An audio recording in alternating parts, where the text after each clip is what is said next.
Ukkeli käveli puistossa yöllä ja putosi kaivoon, koska ei nähnyt sitä. Kaivo huusi. Hei, mene heti pois, kiitos. En pääse. Ranskan peruna käveli kaivon luokse ja näki Ukkelin kaivossa. Onko kaikki okei?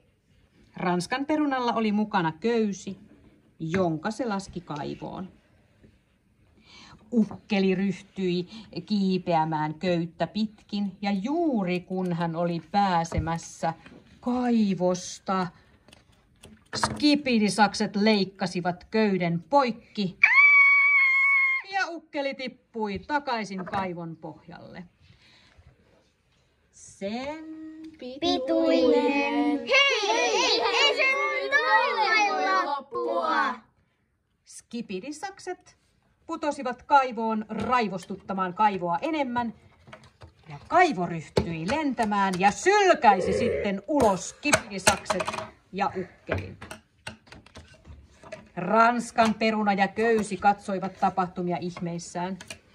Ja aivan yhtäkkiä skipidisakset lähti lentoon maailman aktiivisimpaan tulivuoreen.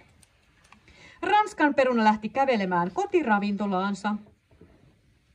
Ja yhtäkkiä, uskokaa tai älkää, kaivo rauhoittui ja päätti lähteä pelihalliin loppuyöksi.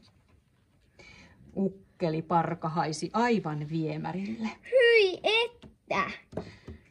Köysi kiipesi lähimpään puun latvaan ja käpertyi sinne nukkumaan.